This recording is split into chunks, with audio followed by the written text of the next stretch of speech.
कि last episode में हमने देखा था कि ज़्याओ चेन और शियांग टियान के मुकाबले में इंटरफेयर करने के लिए गुइशी पहुंच चुका था। वली बंदा कॉप्स हर्डिंग सेक्ट का मेंबर था और उसने इन सभी कल्टिवेटर्स के साथ फाइट करना शुरू कर दी और वो इतना ज्यादा पावरफुल था कि उसने इन सभी पर अपना डोमिनेंस साबित कर दिया। तो फाइनली ज़्याओ चेन को इस मुकाबले में उतरना पड़ा। उसने अपने ब्लड को हिलबर्ट के साथ मर्ज करते हुए गुइशी पर एक खतरनाक अटैक किया था, जिसमें गुइशी का एक पाव कट चुका था, लेकिन ज़्याओ चेन उसे खत्म कर पाई। इससे पहले गुइशी के मास्टर वहां पर पहुंच गए। वेल, इस बंदे ने इन सभी कल्टिवेटर्स को अपने कॉप्स हर्डिंग सेक्ट के ओपनिंग सेरेमनी को अटेंड करने के लिए फेंगडू माउंटेन पर इनवाइट किया था।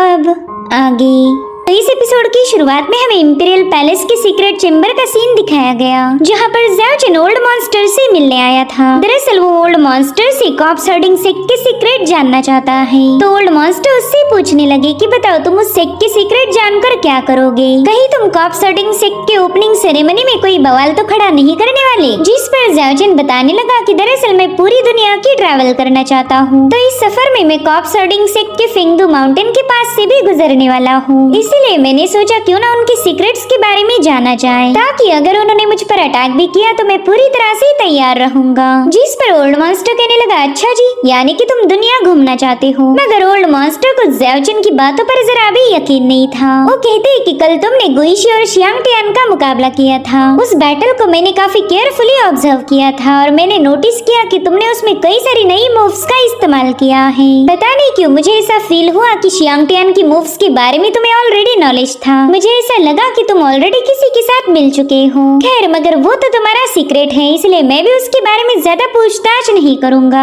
आफ्टर ऑल हम सभी के डार्क सीक्रेट जरूर होते हैं, इसलिए अब हम सीधा कॉप्स हर्डिंग सेक्ट के सीक्रेट्स के बारे में बात करेंगे। दरअसल ऐसा कहा जाता है कि इतिहास के सबसे पावरफुल लेजेंडरी 3 एंशिएंट कॉप्स उनके पास हैं। मगर इस बात को तो हजारों साल बीत गए। मैं गारंटी के साथ नहीं कह सकता कि उस सेक्ट के पास वो 3 कॉप्स मौजूद होंगे। वेल, इन 3 एंशिएंट कॉप्सेस का जिक्र सुनते साथ ही ज़्याओ चेन भी काफी ज्यादा क्यूरियस हो गया। तो ओल्ड मॉन्स्टर से बताने लगी कि हजारों सालों पहले कॉप्स हर्डिंग सेक्ट ने 3 डेटीज को स्ले किया था। उन तीनों सेलेस्टियल डेटीज की मौत होते साथ ही कॉप्स हर्डिंग सेक्ट ने उनकी बॉडी पर कब्जा कर लिया। तो उन्हीं 3 डेटीज को कॉप्स किंग के नाम से जाना जाता है। सो अब अगर हजारों सालों बाद भी वो डेटीज एग्जिस्ट करते होंगे तो उन्होंने जरूर से अपना स्पिरिचुअल कॉन्शियसनेस गेन किया होगा, यानी कि अब वो कॉप्स हर्डिंग सेक्ट के पपेट ही नहीं बल्कि उनके वॉरियर बन चुके होंगे। जो सुनकर ज़्याओ चेन कंफ्यूज होते हुए कहने लगा कि उन तीनों डेटीज की तो मौत हो चुकी थी, फिर उन्होंने मौत के बाद अपने कॉन्शियसनेस को गेन कैसे किया? ये बात तो मुझे बिल्कुल हजम नहीं हो रही। जिस पर ओल्ड मॉन्स्टर कह रहे थे कि हमारी लाइफ के न जाने कितने ही सारे प्रोफाउंड सीक्रेट और मिस्ट्रीज होंगी।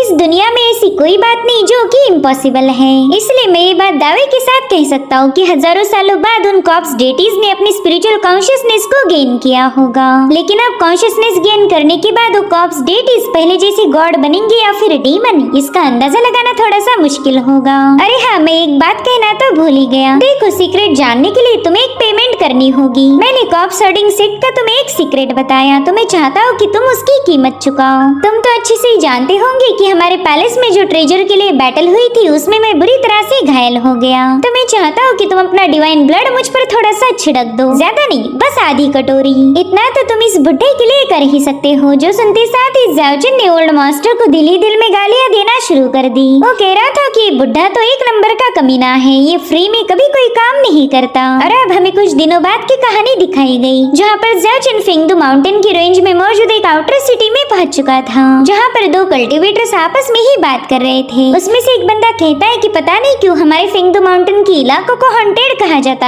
है, मगर मुझे नहीं लगता कि हमारे फेंगडू माउंटेन में कोई घोस्ट या फिर डीमंस हैं। मेरे ख्याल से यहाँ की एनर्जी काफी ज्यादा स्ट्रॉन्ग होने की वजह से लोगों को ऐसा लगता है कि यहाँ पर एक नेदरवर्ल्ड होगा। जिस पर दूसरा बंदा कह रहा था कि हमें अभी भी इस इलाके के बारे में ज्यादा जानकारी नहीं, तो मेरे ख्याल से हमने यहाँ पर केयरफुल रहना ही सही होगा। ज़्याओ चेन भी वहाँ से गुजरते हुए उन दोनों की बातें सुन लेता है। वो लोग कह रहे थे कि यहाँ पर एक एंशिएंट बैटलफील्ड है। ऐसा कहा जाता है कि हजारों सालों पहले यहाँ पर जितने भी सिपाही मारे गए थे उन सभी को यहीं पर दफनाया गया। इधर ज़्याओ चेन देखता है कि उसके रूम का डोर ओपन है, तो तुरंत ही समझ गया कि कोई उससे मिलने आया होगा। दरअसल लस्ट पाथ का सक्सेसर नानगोंग यान वहाँ पर मौजूद था। वो कहता है मेरे भाई ज़ाओजिन देखो दोबारा से हमारी मुलाकात हो गई। तो ज़ाओजिन उससे कहता है कहीं तुम्हारा मुझ पर दिल तो नहीं आ गया जो तुम मेरे साथ रात बिताने यहाँ चले आए। जो सुनते साथ ही यान के हलक से इवाइन बाहर आ गई। वो कहता है मेरे भाई मैं लस्ट पाथ का मेंबर हूँ तो जाहिर सी बात है मेरे अंदर ढेर सारी काम वासना होगी, लेकिन इसका मतलब ये नहीं कि मैं एक मर्द के साथ रात बिताऊं। मैं मर्दों से ज्यादा लड़कियां प्रेफर करता हूँ। जो सुनते साथ ही ज़ाओजिन दिल ही दिल में कहने लगा कि मेरे ख्याल से मैंने तुम्हारी मुसीबत की जड़ को काट देना चाहिए। एक बार जड़ कट गई फिर ना ही तुम मर्दों को परेशान कर पाओगे और ना ही औरतों को।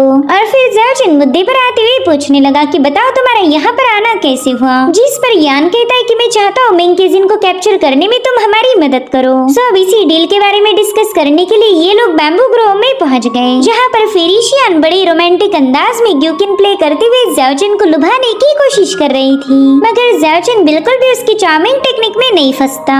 और दिल ही दिल में कह रहा था कि इस लड़की की हर एक मूव एक मर्द को बहकाने के लिए काफी है। मगर ये तो अच्छा हुआ कि मेरा खुद पर कंट्रोल है, क्योंकि मैं जानता हूँ ये बंदी जितनी ज्यादा खूबसूरत है उतनी ही ज्यादा खतरनाक। यहाँ पर फेरिशियन ज़ाओजिन से कहने लगी कि मैंने तुम्हें रिझाने की पूरी कोशिश की, लेकिन तुम्हारा दिल तो पत्थर का है। मगर ज़ाओजिन सीधे मुद्दे पर आते हुए उससे पूछने लगा कि बताओ इस बार तुम्हारी पाथ ऑफ लस्ट कौन सी नई प्लानिंग बना रही। जिस पर फेरिशियन जवाब देते हुए कहने लगी कि मेरे भाई ने तो तुम्हें बताया ही होगा कि हम मेंकेजिन को कैप्चर करना चाहते, और जहाँ तक मुझे पता चला तुम और मेंकेजिन काफी ज्यादा क्लोज थे। तो जब हम उसे कैप्चर करेंगे तो मैं नहीं चाहती कि तुम उसमें इंटरफेयर करो। जिस पर ज़ाओजिन कह रहा था कि उस बंदी के साथ मेरी बिल्कुल नहीं जमती, आज नहीं तो कल हम दोनों में एक लाइफ एंड डेथ बैटल जरूर होगी। सो अब अगर तुम उसे कैप्चर करना चाहती हो तो मैं उसमें जरा भी इंटरफेयर नहीं करने वाला। जिस पर फेरिशियन कहने लगी कि मैंने ये सुना था कि तुम दोनों रिलेशन में थे, भले ही फिलहाल तुम्हारी लड़ाई चल रही, लेकिन जब हम उसे कैप्चर करने की कोशिश करेंगे तब हो सकता है कि तुम्हारे दिल में उसके लिए जो मोहब्बत है वो दोबारा से जाग जाए। जिस पर ज़ाओजिन कहने लगा कि मैं जानता हूँ मेंकेजिन और मेरे बारे में काफी सारे रूमर फैले हैं, लेकिन उसमें कोई भी सच्चाई नहीं। जैसे तुमने मुझे बताया था कि तुम मेरे प्यार में पूरी तरह से पागल हो, तो जिस तरह से तुम्हारी बात में कोई सच्चाई नहीं उसी तरह से मेंकेजिन और मेरे रिश्ते में भी कोई सच्चाई नहीं। जो सुनकर फेरिशियन कहने लगी कि तुम तो एक नंबर के कमीने हो। मैंने दिल से तुम्हें बताया था कि मैं तुमसे प्यार करती हूँ और जल्दी हम दोनों की शादी हो जाएगी।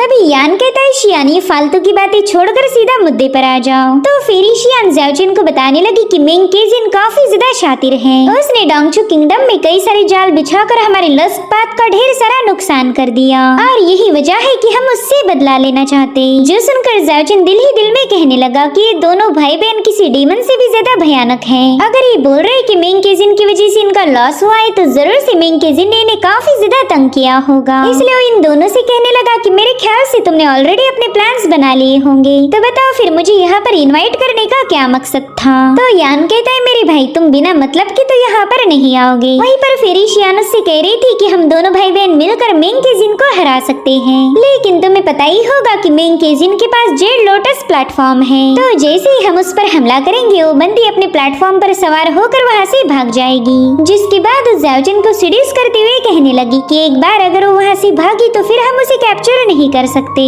और उसी वक्त हमें तुम्हारी जरूरत पड़ेगी। तो ज़ाओजिन उसका हाथ पकड़ते हुए कहने लगा कि हमने फिलहाल बातों पर ध्यान देना चाहिए, तुम मेरा फायदा उठाने की कोशिश मत करो। उतने में यान कह रहा था ज़ाओजिन तुम्हारे पास एक बहुत ही खतरनाक हेवनली डिस्ट्रॉइंग हैंड है जिसका इस्तेमाल करके तुमने गुइशी को हरा दिया। तो जब मेंकेजिन वहाँ से भागने की कोशिश करेगी तब हम चाहते हैं कि तुम अपने हेवनली डिस्ट्रॉइंग हैंड का इस्तेमाल करके उसे जमीन पर पटक दो। जिस पर ज़ाओजिन कहने लगा कि तुम्हारा प्लान तो मुझे बच्चों का खेल लग रहा। तो फेरिशियन उसे बताती है कि हाँ बिल्कुल ये सारी प्लानिंग काफी केयरफुली डिजाइन की है, इसीलिए तुम्हें ऐसा फील होगा कि वहाँ पर मजाक चल रहा, मगर हम दोनों भाई बहनों ने काफी मेहनत करके इस प्लान को बनाया है, बस तुम हमारा साथ दो और ये प्लान पूरी तरह से फुल प्रूफ हो जाएगा। जिस पर ज़ाओजिन कहने लगा कि बताओ तुम दोनों उसे अकेले में कैप्चर कैसे करोगे, वो तो तुम्हारे साथ बिल्कुल भी नहीं आने वाली। तो फेरिशियन उसे बताती है कि इस प्लान में मेंकेजिन की सीनियर सिस्टर वांगलिन हमारा साथ देगी। अब तुम ये पूछोगी कि वांगलिन इस प्लान में शामिल कैसे हुई, तो उसके लिए हमें मेरे भाई नानगोंग यान का शुक्रिया अदा करना पड़ेगा। तभी यान उसे बताने लगा कि देखो ज़ाओजिन, तुम ये मत समझो कि मैंने वांग लिन को अपने प्यार के जाल में फंसा लिया। दरअसल ये बात सच है कि मैं वांग लिन को पसंद करता हूँ और हम दोनों का प्यार तो पूरी तरह से सच्चा है, ना ही इसमें कोई लस्ट है और ना ही बेनिफिट। मगर ज़ाओजिन काहे इसकी बातों में आने वाला था। वो दिल ही दिल में सोचता है कि ये दोनों भाई बहन इंसान की खाल में भेड़िए हैं। किसी को अपने प्यार में फंसाना इन दोनों से बेहतर और कोई जान ही नहीं सकता। इसलिए उन दोनों से कहने लगा कि मैं इतना तो जानता हूँ कि तुम दोनों भाई बहन थरकी हो, लेकिन मुझे ये समझ नहीं आ रहा कि तियांताई सेक की वांग लिन तुम्हारे जाल में कैसे फंस गई। तियांताई सेक की कोई भी डिसाइपल इमोशंस को खुद पर हावी नहीं होने देती, तो जरूर से तुमने वांग लिन को पटाने में काफी सारी मेहनत की होगी। खैर, तुम्हारा प्लान मुझे काफी ज्यादा पसंद आया, लेकिन तुम मेंग केजिन की पावर को हल्के में नहीं ले सकते। जिस पर वो दोनों कह रहे थे कि हाँ हम जानते हैं मेंग केजिन की बॉडी में एक बहुत ही अजीब सा सिल है। उस सिल के ब्रेक होते साथ ही उसकी पावर काफी ज्यादा बढ़ जाती है। जो सुनकर ज़ाओजिन कहने लगा कि मेरे ख्याल से वांग लिन ने ये सारी इन्फॉर्मेशन तुम्हें ऑलरेडी प्रोवाइड कर दी। तो फिर शियान कहती कि हाँ बिल्कुल, वांग लिन ने हमें बताया था कि वो सिल काफी ज्यादा भयानक है, मगर मेंग केजिन उसे आसानी से ब्रेक नहीं कर सकती। उस वक्त तो बिल्कुल नहीं जब मेंग केजिन हर महीने के अनप्लीजेंट डेज को फेस कर रही हो। ज़ाओजिन, अब मैं डीप में नहीं जाऊंगी, लड़कियों की प्रॉब्लम्स के बारे में तो तुम्हें पता ही होगा। तो उस हिसाब से मेंग केजिन के अनप्लीजेंट डेज कल से शुरू हो जाएंगे, इसलिए हम कल ही उस पर अटैक करने वाले हैं। इसलिए ज़ाओजिन भी उनके प्लान में शामिल हो गया। और अब हमें अगले दिन की कहानी दिखाई गई, जहाँ पर मेंग केजिन की सीनियर सिस्टर वांग लिन उसे फेंगदू माउंटेन पर लेके आई थी। मेंग केजिन उससे कहती, सिस्टर मुझे इलाका बिल्कुल भी पसंद नहीं आ रहा, पता नहीं आप मुझे सुनसान जगह पर क्यों लेके आई। जिस पर वांग लिन बताती है कि हम राइचस पाथ के सक्सेसर से यहाँ पर मिलने आए हैं। टाउन में तो काफी ज्यादा भीड़ है, इसलिए मैंने सोचा क्यों ना इस मीटिंग को फेंगदू माउंटेन पर ऑर्गेनाइज किया जाए। बस थोड़ी देर में राइचस पाथ के डिसाइपल्स यहाँ पर पहुँच जाएंगे, तो उनके साथ डिस्कशन करके हम ईवल पाथ के साथ कैसे निपटा जाए उसकी स्ट्रेटेजी बनाएंगे। लेकिन अभी भी मेंग केजिन को वांग लिन की हरकतें काफी ज्यादा सस्पिशियस महसूस हो रही थी। वहीं के एक सूखे हुए पेड़ पर हम ज़ाओजिन को देख पाते, जो कि चुपके से मेंग केजिन पर नजर रखे हुए था। वो दिल ही दिल में कह रहा था कि अरे वाह, तियांताई सेक की लड़कियां तो काफी ज्यादा खूबसूरत है। मुझे तो लगा था कि मेंग केजिन ही खूबसूरत होगी, लेकिन ये वांग लिन भी कुछ कम नहीं। साथ ही साथ ज़ाओजिन ने नोटिस किया कि मेंग केजिन काफी ज्यादा मायूस है, और उतने में ही फूलों की पंखुड़ियां बिखेरते हुए फेरी शियान उन दोनों के सामने आ गई। वो कह रही थी, मेरी प्यारी केजिन, मैं तुम्हारा काफी देर से इंतजार कर रही थी। जिस पर केजिन कहती, हाँ बिल्कुल, मैं भी तुमसे मिलने के लिए बेताब हूँ। तो फिर शियान से कहती, अरे मुझे तो लगा था कि तुम मुझे देखते साथ ही पैनिक हो जाओगी, मगर तुम्हारे चेहरे पर तो कोई डर नहीं। एटलीस्ट तुमने डिसअपॉइंट होना चाहिए था कि तुम्हारी सीनियर सिस्टर वांग लिन ने ही तुम्हें धोखा दे दिया। जिस पर मेंग केजिन जवाब देते हुए कहने लगी कि हाँ, मुझे लगा था कि यहाँ पर कुछ तो गड़बड़ी है, लेकिन मैंने सीनियर पर यकीन किया। मुझे पता है कि सीनियर मुझे और हमारी तियांताई सेक के साथ कभी धोखेबाजी नहीं करेगी। तो वांग लिन कहती, मेंग केजिन, अगर तुमने खतरे को पहले ही भाप लिया था तो तुमने यहाँ पर आना ही नहीं चाहिए था। जिस पर केजिन कहती कि हमारे मास्टर ने जेड लोटस प्लेटफॉर्म मुझे दिया और उसी दिन से आप नाराज थी, और मुझे इस बात का अफसोस है कि मैं मास्टर को कन्विंस नहीं कर पाई। जब से मैंने हमारा तियांताई होली सेक ज्वाइन किया, उसी दिन से आप मेरा ख्याल रख रही हो। इनफैक्ट कई बार आपने मेरी जान बचाई, और इसीलिए मुझे नहीं लगता कि आज आप मुझे हर्ट करोगी। जिस पर वांग लिन कहती, मेंग केजिन, शायद तुम एक बात भूल गई कि लोग समय के साथ बदल जाते हैं, और वैसे भी हम लोग हार्टलेस पाथ को कल्टीवेट करते हैं, तो ये फालतू का इमोशनल ड्रामा क्यों कर रही हो। तो मेंग केजिन उससे कहती है कि सिस्टर, अगर आप तियांताई सेक की सक्सेसर बनना चाहती हो तो मैं मास्टर के साथ इसके बारे में बात करूंगी। मैं उन्हें कन्विंस करूंगी कि आपको ही अगली सेंटेंस बनाया जाए। इधर ज़ाओजिन को मेंग केजिन की कोई बात हजम नहीं हो रही थी। वो दिल ही दिल में कहने लगा कि मेंग केजिन हार्टलेस डाओ को परफॉर्म करती है, और साथ ही इसने कल्टीवेशन की हायर लेवल को भी अचीव किया, तो इसके अंदर बिल्कुल भी इमोशंस नहीं होने चाहिए। मगर फिर भी ये बंदी ईमानदारी और राइचसनेस की बातें कर रही है, और उतने में वांग लिन ने अपनी पावर्स को एक्टिवेट करते हुए मेंग केजिन का मुंह बंद कर दिया। वो कहने लगी कि तुम्हें हमारे मास्टर को कन्विंस करने की कोई जरूरत नहीं, क्योंकि ये बात मैं खुद ही उनके सामने साबित कर दूंगी कि मैं ही अगली सेंटेंस बनने के लायक हूँ। उसकी बातें सुनते साथ ही मेंग केजिन काफी ज्यादा हर्ट हुई। तब तक नानगोंग यान भी वहाँ पर पहुँच चुका था। वो कह रहा था, केजिन, तुम्हारी आंखों में आंसू देखकर तो मेरा दिल टूट गया। और उतने में मेंग केजिन वांग लिन पर हमला करते हुए उसे पीछे की तरफ पुश कर देती है, मगर वांग लिन नीचे गिरने से पहले ही मेंग केजिन ने दोबारा से उसे थाम लिया। हालांकि वांगलिन का मन अभी भी नहीं बदला। वो केजिन पर हमला करते हुए बताती है कि मैं ये बात साबित कर दूंगी कि मैं तुमसे ज्यादा पावरफुल हूँ। तो इस तरह से इन दोनों बहनों में फाइट शुरू हो गई थी, मगर इन दोनों की पावर लगभग इक्वल होने की वजह से कोई भी मुकाबले में लीड हासिल नहीं कर पा रहा था। और उतने में नानगोंग यान भी उस बैटल में शामिल हो जाता है। उसने अपनी फैन की शुरिकन ब्लेड से केजिन पर अटैक कर दिया। वहीं पर फेरिशियान भी अपनी फ्लाइंग सोर्स उसकी तरफ रिलीज कर देती है, लेकिन मेंग केजिन ने अपनी पावरफुल ऑरा को रिलीज करते हुए इन दोनों के हमलों को डिस्ट्रॉय कर दिया। इधर ज़ाओजिन सोच रहा था कि आज मेंग केजिन अपनी सील को ब्रेक नहीं कर पाएगी, यानी कि उसकी हार कंफर्म है। और उसी वक्त वांगलिन ने मेंग केजिन को काफी पीछे ढकेल दिया। वो कह रही थी केजिन चाहे तुम कितनी ही कोशिश क्यों न कर लो, हम जरूर से तुम्हें कैप्चर कर लेंगे। जो सुनते साथ ही मेंग केजिन ने भी गुस्से में आकर अपनी थंडर पावर को रिलीज करना शुरू कर दिया। तो यहाँ पर वांगलिन भी उसके इस थंडर अटैक को काउंटर करने के लिए तैयार थी, लेकिन उसने देखा कि मेंग केजिन ने थंडर का अटैक उस पर नहीं बल्कि इन दोनों सिबलिंग्स पर किया था। इधर ज़ाओजिन कह रहा था कि ये बंदी वांगलिन पर बिल्कुल अटैक नहीं कर रही और ना ही वो यहाँ से भागने की कोशिश कर रही है। क्या इसे समझ नहीं आ रहा कि यहाँ से भागना काफी ज्यादा इम्पोर्टेंट है? अगर ये बंदी पाथ ऑफ लस्ट के हाथ लग गई तो इसका फ्यूचर पूरी तरह से बर्बाद हो जाएगा। लस्ट पाथ के लोग इस पर कोई रहम नहीं दिखाएंगे। इधर मेंग केजिन वांगलिन के हमलों को डॉज करने में लगी हुई थी, लेकिन उसी वक्त फेरिशियान ने अपनी फ्लाइंग सोर्स का इस्तेमाल करते हुए उस पर हमला कर दिया। तो केजिन भी पीछे हटते हुए बड़ी ही तेजी के साथ उसके हर एक स्वॉर्ड अटैक को काउंटर करने लगी। हालांकि फेरिशियान ने मेंग केजिन पर अपना डोमिनेंस पूरी तरह से साबित कर दिया था। साथ ही शियान के अटैक की वजह से वहाँ पर काफी सारा स्मोक फैलने लगा। तो इन दोनों सिबलिंग्स को लग रहा था कि शायद केजिन अब बुरी तरह से घायल हो गई। हालांकि उनका अंदाजा तो बिल्कुल ही गलत निकला, क्योंकि मेंग केजिन ने अपने लोटस प्लेटफॉर्म को रिलीज कर दिया था।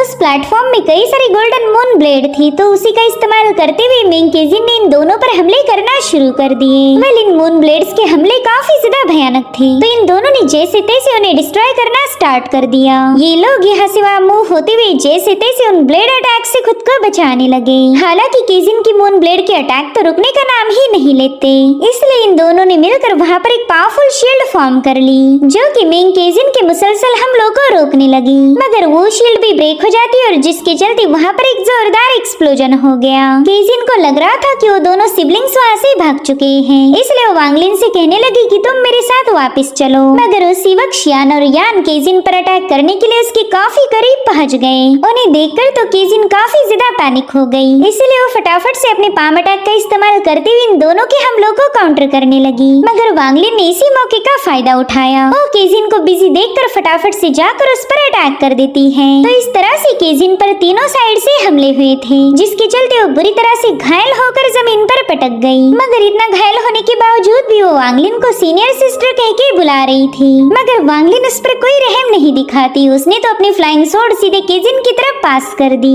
इसी मोमेंट पर शियान और यान ने मिलकर उस पर हमले कर दिए। तो इन तीनों हमलों को डिस्ट्रॉय करने के लिए केजिन ने फटाफट से अपने लोटस प्लेटफॉर्म का यूज किया। वो अपने लोटस के जरिए इन सभी के अटैक को डिस्ट्रॉय करते हुए सीधे वहाँ से भाग निकलती है। हालांकि वो वहाँ से जाते वक्त वांगलिन से कहती है कि मैं दोबारा से वापस जरूर आऊंगी और उस दिन आपको मेरे साथ चलना होगा। जो सुनकर फेरिशियान हंसते हुए कहने लगे कि तुम दोबारा से वापस आ ही नहीं सकती, क्योंकि वापस आने के लिए पहले तुम्हें यहाँ से जाना होगा और वो तो हम बिल्कुल भी नहीं होने देंगे। और उतने में केजिन ने देखा कि ज़ाओजिन का हेवनली डिस्ट्रॉइंग हैंड वहाँ पर पहुँच चुका है।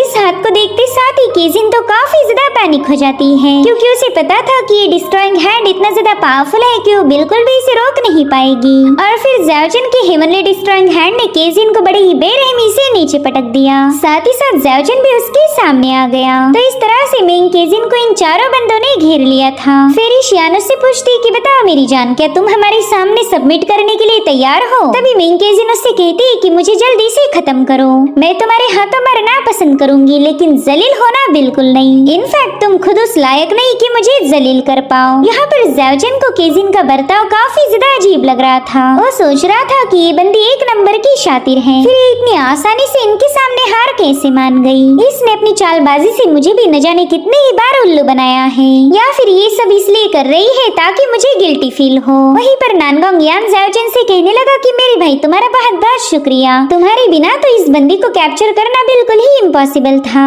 यहाँ पर ज़ाओजिन को लग रहा था कि शायद अब थरकी बंदा मेंग केजिन के साथ जबरदस्ती करेगा, इसलिए वो इन दोनों से कहने लगा कि मैंने अपना वादा पूरा किया, अब मुझे बताओ कि तुम लोग इसके साथ क्या करने वाले हो। जिस पर फेरिशियान बताती है कि तियानताई सेक्ट की कोई भी बंदी शादी नहीं करती, तो हम मेन केजिन की जबरदस्ती शादी करवाएंगे। बस हमें इसके लिए एक दूल्हे को ढूंढने की जरूरत पड़ेगी। जो सुनते साथ ही केजिन तो काफी ज्यादा हैरान हो गई। तभी ज़ाओजिन उससे पूछता है कि बताओ फिर तुम इसके लिए कौन सा दूल्हा चूज करने वाली हो। जिस पर फेरिशियान कहती है कि अब ये मत बोलना कि तुम इसे पसंद करने लगे हो, वरना मेरा दिल टूट जाएगा। देखो मेन केजिन काफी ज्यादा खूबसूरत है, तो हम इसकी किसी बदसूरत बंदे के साथ शादी तो नहीं करेंगे, क्योंकि ये फिर इसके साथ नाइंसाफी होगी। इनफैक्ट इस दुनिया में बहुत ही कम लोग ऐसे हैं जो मेन केजिन का हस्बैंड बनने के लायक होंगे। जिसके बाद वो केजिन से पूछने लगी कि बताओ तुम्हें क्योस पाथ का डीमन किंग शियांग टियान कैसा लगा। जो सुनकर मेन केजिन गुस्से में कहती कि अपनी फालतू बातें बंद करो। जिस पर फेरिशियान कहने लगी कि अच्छा तुम शियांग टियान को पसंद नहीं करती, चलो कोई बात नहीं, हमारे पास की तियान भी मौजूद है। मेरे ख्याल से की तियान और तुम्हारी जोड़ी एकदम खूब लगेगी,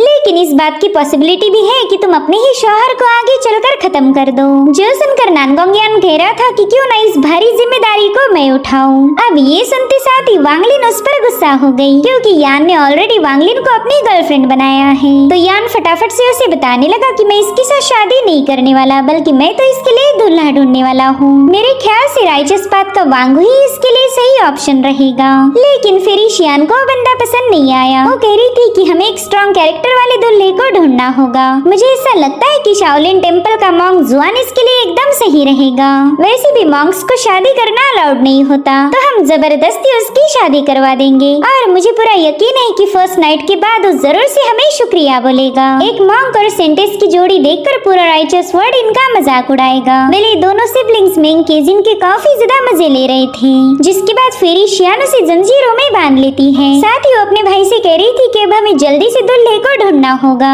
बस एक बार वो भी हमारे कब्जे में आ जाए, फिर हम इन दोनों की धूमधाम से शादी कर देंगे। जिसके बाद वो लोग मेन केजिन को लेकर वहाँ से रवाना हो गए। और उसी वक्त ज़ाओजिन ने मेन केजिन के चेहरे के एक्सप्रेशंस देख लिए। वो समझ गया था कि ये सारी उस बंदी की चाल थी। वो जानबूझकर इन दोनों सिबलिंग्स के हाथों किडनैप हो गई। मगर ज़ाओजिन इन दोनों के पीछे अब अपना वक्त जाया नहीं करना चाहता, क्योंकि उसे फेंगदू माउंटेन में एक अजीब सी ऑरा महसूस हो रही थी। हमें फेंगदू माउंटेन का नजारा दिखाया गया, जहाँ पर कई सारे कल्टीवेटर्स कॉप्स हर्डिंग सेट की ओपनिंग सेरेमनी को ज्वाइन करने के लिए निकल चुके थे। लेकिन उन्हें रास्ते में कई सारे कॉप्सेस नजर आए। वेल ज़ाओजिन भी इन कल्टीवेटर्स के साथ था। वो वहाँ पर इतने सारे कॉप्सेस को देखते हुए कहने लगा कि चलो एक बात तो कंफर्म हो गई कि कॉप्स हर्डिंग सेट को लैंड ऑफ घोस्ट क्यों कहा जाता। लेकिन पता नहीं क्यों मुझे यहाँ पर एक बहुत ही अजीब सी ऑरा महसूस हो रही। मुझे नहीं लगता कि वो इन कॉप्सेस की इन एनर्जी होगी, बल्कि वो तो कुछ और ही है। इधर इन कल्टीवेटर्स ने देखा कि वो कॉप्सेस तो अचानक से मूव होना शुरू हो गए, जिसके चलते ये लोग काफी ज्यादा पैनिक हो गए थे।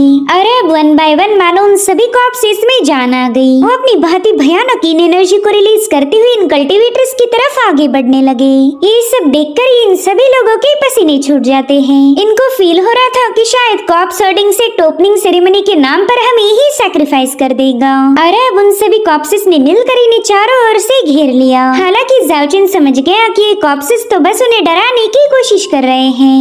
अगर इन्हें वाकई हमें नुकसान पहुंचाना होता तो ये कब का ही हम पर अटैक कर चुके होते। और अब कॉप्स हर्डिंग सेट के मेन गेट से एक बहुत ही खतरनाक डिमोनिक आवाज गूंजने लगी। वो इन सभी को कह रही थी कि आप लोग हमारे मेहमान हो, तो प्लीज माउंटेन पर एंटर करें। वेल इस आवाज को सुनते साथ ही वो सभी कॉप्सेस साइड में हट गए, मानो मेहमानों का स्वागत करने के लिए वहाँ आए हो। वेल यहाँ पर ज़ाओजिन को किसी की पुकारने की आवाज आ रही थी। साथ ही वो जैसे जैसे कॉप्स हर्डिंग सेट के करीब जा रहा था, उस अजीब सी ऑरा का प्रेशर भी बढ़ने लगा। ज़ाओजिन को एकदम मायूसी वाली फीलिंग महसूस होने लगी। उसे ऐसा फील हो रहा था कि मानो जिस गम को उसने हजारों सालों से अपने सीने में दफन किया था, वो अब उमड़कर बाहर आने की कोशिश कर रहा। और अब हमें कॉप्स हर्डिंग सेट का माउंटेन अल्टर दिखाया जाता है, जहाँ पर एक बहुत ही बड़ा डीमन गॉड का स्टैचू था। और अब वहाँ पर हम कॉप्स हर्डिंग सेट के एल्डर को देख पाते हैं, जो कि एक बहुत ही स्पेशल रिचुअल को परफॉर्म करने में लगा हुआ था। उसके साथ ही भी डीमन समनिंग बेल का इस्तेमाल करते हुए किसी अनजान शक्ति को बुला रहे थे।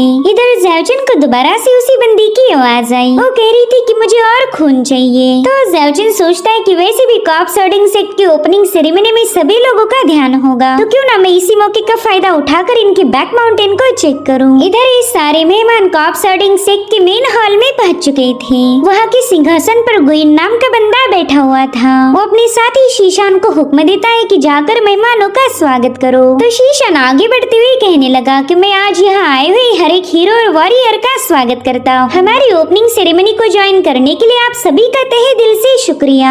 हमारे कॉप्स हर्डिंग सेक्ट का एक बहुत ही पुराना इतिहास है, मगर फिर भी हम हजारों सालों तक सिक्लिजन में थे। हालांकि इन सभी कल्टीवेटर्स ने तो उन पर ताने कसना शुरू कर दिया। वो कह रहे थे कि तुम कोई सिक्लिजन में नहीं थे, बल्कि तुम्हारे कॉप्स हर्डिंग सेक्ट को तो पूरी तरह से डिस्ट्रॉय किया गया। तुम लोग तो एक नंबर के घटिया हो। तुमने हमारे सेक्ट के न जाने कितने सारे मुर्दों को चुरा लिया। तुम तो लोगों को मरने के बाद भी सुकून से नहीं रहने देते। तो अपने सेक्ट की इतनी सारी तारीफें सुनते साथ ही शीशान जोर जोर से हंसने लगा। वो कह रहा था, अरे यार, मुझे तो लगा था कि आज यहाँ पर खुशी का माहौल होगा, लेकिन आप लोग तो यहाँ आते साथ ही हम पर भड़क गए। तो क्यों ना मैं आप सभी को एक कड़वी मगर सच्ची बात बता दूं। दरअसल आज के जमाने में हीरोज को राइचस है या फिर इवल है इससे जज नहीं किया जाता। बस मैटर तो करती है उसकी स्ट्रेंथ। वो जितना ज्यादा ताकतवर होगा उतना ही ज्यादा नाम कमाएगा। अगर वो पूरी दुनिया को डोमिनेट करने की ताकत रखता हो तो सभी लोग उसे एक हीरो बुलाएंगे। वो ये नहीं देखेंगे कि वो राइचस है या फिर इवल है। जिस पर वो सभी वॉरियर्स कह रहे थे कि हाँ, हम मानते हैं तुम लोग काफी ज्यादा पावरफुल हो, लेकिन इससे हकीकत तो बदल नहीं जाएगी। तुम सभी लोग मुर्दे चुराने वाले शैतान हो। जिस पर शीशान कह रहा था कि आप सभी ईस्टर्न कल्टीवेटर्स को यहाँ पर इसलिए नहीं बुलाया था कि आप लोग हमें परमिशन दो। हमें आपसे कोई रीअश्योरेंस की जरूरत नहीं है। आप हमारे बारे में जो सोचना है वो सोच सकते हो।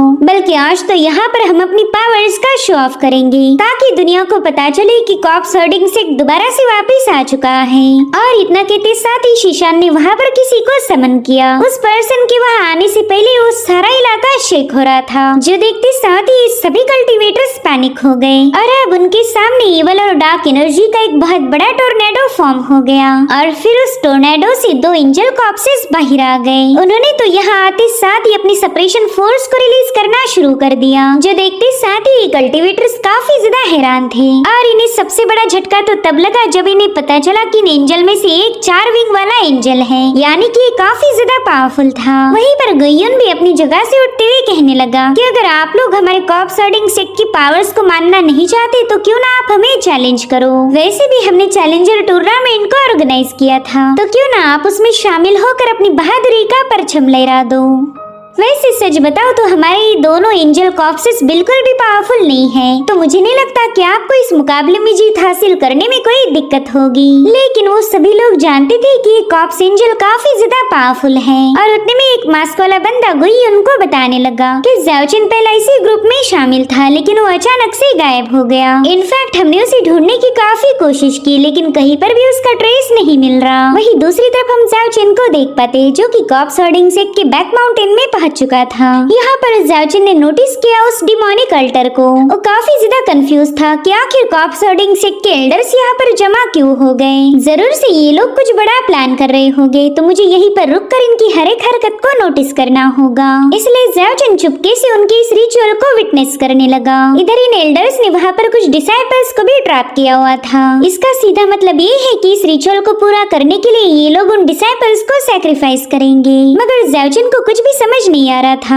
उसे तो ये लगा कि शायद ये लोग एंशिएंट कॉप्सेस को ट्रेनिंग दे रहे हैं। इधर इन एल्डर्स का रिचुअल अब कंप्लीट होने की कगार पर था और उसी वक्त तो एल्डर एक इवल टैलिस्मान को रिलीज कर देता है। अब जैसे ही वो टैलिस्मान कॉप्सवेन ब्लड पूल में चला गया, उतने में ही इन डिसाइपल्स को काफी ज्यादा तकलीफ होने लगी, क्योंकि वो कॉप्सवेन ब्लड पूल इन डिसाइपल्स की ब्लड एसेंस को एब्जॉर्ब करना शुरू कर चुका था। उनका ब्लड बड़ी तेजी के साथ उस पुल की तरफ रवाना हो गया और ये प्रोसेस तब तक नहीं रुकेगी जब तक कि इनके खून का हर एक आखिरी कतरा खत्म ना हो जाए। तो इसी से ही हम अंदाजा लगा सकते हैं कि कॉप्स हर्डिंग सेक्ट कितना ज्यादा भयानक होगा। इन्हें इंसानों में तो नहीं मगर मुर्दों में दिलचस्पी थी। और उतने में ही उस कॉप्सवेन ब्लड पूल से बहुत ही खतरनाक एनर्जी रिलीज होने लगी। साथ ही सभी एल्डर्स काफी जोर जोर से चिल्लाते हुए कॉप्स किंग को सामने आने के लिए रिक्वेस्ट करने लगे। वो कह रहे थे, कॉप्स किंग प्लीज अवेकन होकर हमारा उद्धार कीजिए। बस आप ही हमारे सेक्ट की एक आखिरी उम्मीद हो। वेल यहाँ पर कॉप्स किंग का जिक्र सुनते साथ साथ ही ज़ाओचन को ओल्ड मॉन्स्टर ने बताई हुई बातें याद आने लगी। वेल ओल्ड मॉन्स्टर ने उसे बताया था कि कॉप्स हर्डिंग सेक्ट के पास बहुत ही खतरनाक ग्रेट एंशिएंट कॉप्सेस हैं। ऐसा कहा जाता है कि वो तीनों कॉप्सेस लेजेंड थे। सो अगर वो तीनों कॉप्सेस अभी भी उनके पास है तो यूँ समझ लो कि कॉप्स हर्डिंग सेक्ट को हराना बिल्कुल भी इम्पॉसिबल होगा। तो ज़ाओचन समझ गया कि शायद उस ब्लड पूल के अंदर ही वो डिवाइन कॉप्स होगा जिसे कॉप्स हर्डिंग सेक्ट ने हजारों सालों पहले छुपा दिया था। वहीं पर हम उन डिसाइपल्स को देख पाते हैं जिन्हें इस रिचुअल के लिए यूज किया गया। वेल उन बंदों की बॉडी से सारा ब्लड खत्म होने के बाद उनकी वहीं पर मौत हो गई। इधर ये सभी एल्डर अपना माथा पटक पटक कर कॉप्स किंग को वेलकम कर रहे थे और अब इनकी इतनी सारी गुहार सुनने के बाद कॉप्स वेन ब्लड पूल से कॉफिन बाहर आ जाती है। वेल इस नजारे को देखकर ज़ाओचन भी काफी ज्यादा हैरान था। वो कहने लगा कि मुझे तो ये समझ नहीं आ रहा कि कॉप्स हर्डिंग सेक्ट के पास इंसान है या शैतान। ये लोग तो मुर्दों से भी काम लेते हैं, इनके जैसे घटिया लोग मैंने आज तक नहीं देखे थे। वहीं दूसरी तरफ कॉप्स हर्डिंग सेक्ट का मास्टर इन सभी वॉरियर्स से पूछने लगा कि बताओ मेरे एंजल कॉप्सेस को कौन बंदा चैलेंज करेगा। आपको अपनी काबिलियत साबित करने का इससे अच्छा मौका तो नहीं मिलने वाला। मगर किसी भी वॉरियर में इतना दम नहीं था कि वो कॉप्स एंजल का मुकाबला कर पाए। जो देख गुइयुन कह रहा था कि ठीक है फिर आइंदा से ये मत बोलना कि हमारा कॉप्स हर्डिंग सेक्ट कमजोर है। और उतने में गुइयुन को एक आवाज आई। वो बंदा कह रहा था कि मेरा नाम है लायन और मैं तुम्हारे एंजल कॉप्सेस के साथ मुकाबला करने के लिए तैयार हूँ। तो चलो बताओ तुम कौन सी वाली एंजल को खत्म करना चाहोगे। खैर क्यों ना तुम एक काम करो, तुम अपने दोनों एंजल्स को अरीना में भेज दो क्योंकि मुझे नहीं लगता कि मुझे हराना तुम्हारे एक एंजल के बस की बात होगी। वे लायन की बातें सुनते साथ ही वॉरियर्स आपस में ही डिस्कस करने लगे। वो कह रहे थे कि आखिर ये बंदा यहाँ पर आकर इतना घमंड क्यों दिखा रहा, शायद इसे अपनी जान गंवाने की कुछ ज्यादा ही जल्दी हो रही। इधर शीशान लायन को देखते साथ ही काफी ज्यादा परेशान हो गया क्योंकि वो समझ गया था कि ये बंदा थोड़ा सा अलग है। दरअसल इसकी एक स्पेशल वजह थी। लायन की बॉडी से ना ही ट्रूची ऑरा और ना ही बैटलची ऑरा को महसूस किया जा रहा था। अगर सिंपल शब्दों में बताया जाए तो ये कल्टीवेटर होने के बावजूद भी इसकी बॉडी से कोई स्पिरिचुअल एनर्जी रिलीज नहीं हो रही थी। इसलिए गुइयुन लायन से पूछने पर मजबूर हो गया कि बताओ भाई तुम किस लेवल के वॉरियर हो। जो सुनकर लायन कह रहा था क्या कहा तुमने वॉरियर, और फिर वो जोर जोर से हंसने लगा। वो कहता है एक लीडर, मैं कोई वॉरियर नहीं हूँ बल्कि मैं तो एक मामूली सा नेक्रोमैंसर हूँ। सो गाइस नेक्रोमैंसर यानी कि ऐसे लोग जो एक सोल को कंट्रोल कर सकते हैं। यहाँ पर लायन ने अपना सबसे स्पेशल आर्टिफैक्ट भी बाहर निकाल लिया था जो कि अपने आप एक्टिवेट होते साथ ही अपने ऑरा को रिलीज करने लगा और उसी ऑरा से 3 सोल्स क्रिएट हो चुकी थी जिसे देखते साथ ही वॉरियर्स काफी ज्यादा परेशान हो गए। वो हैरान होते हुए कहने लगे कि इस लायन के पास तो असली अनडेड लोग हैं। इधर लायन फटाफट से अपनी सोल्स को एंजल की तरफ रवाना कर देता है। वो कह रहा था कि जल्दी से जाकर उन फॉलन एंजल्स को खत्म कर दो। वहीं पर कॉप्स हर्डिंग सेक्ट के लोगों ने भी अपने एंजल को एक्टिवेट कर दिया था, इसलिए वो फॉलन एंजल कॉप्स भी मुकाबले के लिए तैयार हो गया। वहाँ पर उसने कई सारे पोर्टल ओपन करते हुए उसमें से फेदर को रिलीज करना शुरू कर दिया। दरअसल उस एंजल के फेदर से ब्लेड से भी ज्यादा शार्प थे। मगर लायन की सोल सुन के हम लोग को डॉज करने लगे जिसके चलते वहाँ पर काफी सारे एक्सप्लोजन होना शुरू हो जाते हैं। लेकिन फॉलन एंजल के मुसलसल हमलों को ये सोल्स डॉज नहीं कर पाती जिसके चलते वो तीनों सोल्स 1 बाय 1 डिस्ट्रॉय हो गई। लेकिन ये तो बस मुकाबले की शुरुआत है, अभी तक लायन ने हार नहीं मानी थी। वो अपने आर्टिफैक्ट का इस्तेमाल करते हुए वहाँ पर एक और पावरफुल सोल को समन कर लेता है जिसने बड़ी तेज रफ्तार के साथ जाकर उस फॉलन एंजल पर अटैक करना शुरू कर दिए। मगर वो फॉलन एंजल यहाँ से वहाँ मूव होते हुए सोल के अटैक से खुद को बचाने लगी और अब उस फॉलन एंजल ने भी मौका मिलते साथ ही वहाँ पर अपना एक बहुत ही पावरफुल फॉर्मेशन एक्टिवेट कर लिया। और अब जैसे वो सोल उसके पास पहुंची वो अपने फॉर्मेशन की खतरनाक एनर्जी का इस्तेमाल करते हुए उस पर एक जोरदार अटैक कर देता है जिससे उस सोल की वहीं पर धज्जियां उड़ गई। मगर उस सोल ने तो डिस्ट्रॉय होने के बावजूद भी दोबारा से अपनी बॉडी को जोड़ लिया। यानी कि लायन का ये वाला अनडेड पहले अनडेड के मुकाबले काफी ज्यादा पावरफुल था। तो उसके एबिलिटी को देखते साथ ही फॉलन एंजल ने भी अपने फॉर्मेशन को और भी ज्यादा पावरफुल बना दिया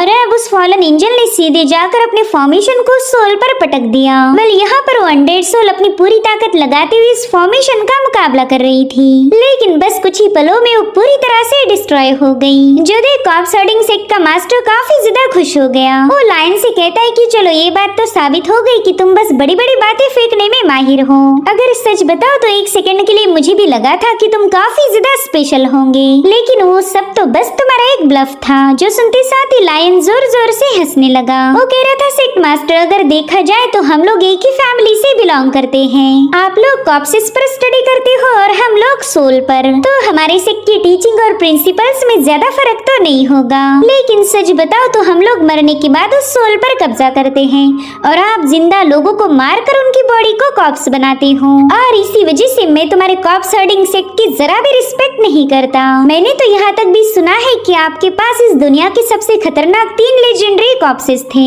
लेकिन फिर भी मुझे उनसे डर नहीं लगता क्योंकि वो तो बस चलते फिरते मुर्दे हैं। और अब लायन ने एक बार फिर से अपने आर्टिफैक्ट की पावर को एक्टिवेट कर दिया। यहाँ पर वो अपने आर्टिफैक्ट में मौजूद एंटिटी से कहने लगा कि चलो वार्म अप तो खत्म हो गया, अब क्यों ना असली एक्शन को दिखाया जाए। और उतने में उस आर्टिफैक्ट से बहुत ही भयानक गोल्डन ऑरा रिलीज होने लगी। लायन इन सभी लोगों से कह रहा था कि तुम लोग काफी ज्यादा लकी हो जो तुम्हें मेरी ट्रू गॉड की पावर को विटनेस करने का मौका मिलेगा। यहाँ पर वो गोल्डन एनर्जी पूरे आसमान को कवर कर चुकी थी, जिसे देखते साथ ही वॉरियर्स काफी ज्यादा हैरान हो गए। वो कहने लगे कि ऐसा मैजिकल और खौफनाक नजारा तो हमने आज तक नहीं देखा था, और अब उसी गोल्डन ऑरा से हम एक एंजल को फॉर्म होता हुआ देख पाते हैं। अगर सच बताओ तो इसका लुक वाकई कमाल का था। इसके पास 2 नहीं 4 नहीं बल्कि 6 विंग्स थे, यानी कि एक हाई रैंकिंग वाला एंजल था। उस एंजल को देखते साथ ही कॉप्स हर्डिंग सेक्ट का मास्टर काफी ज्यादा हैरान हो गया। वो कह रहा था कि ये तो किसी डेटी की सोल है, जिस पर लायन कह रहा था हाँ बिल्कुल ये है मेरा डेटी गैब्रियल। और अब वो अपने डेटी गैब्रियल से कहने लगा कि जरा अपने साथियों की हालत देखो। कॉप्स हर्डिंग सेक्ट ने इन्हें खत्म करके इनके कॉप्सेस को अपना गुलाम बनाया, तो जाओ जाकर इनका खात्मा कर दो।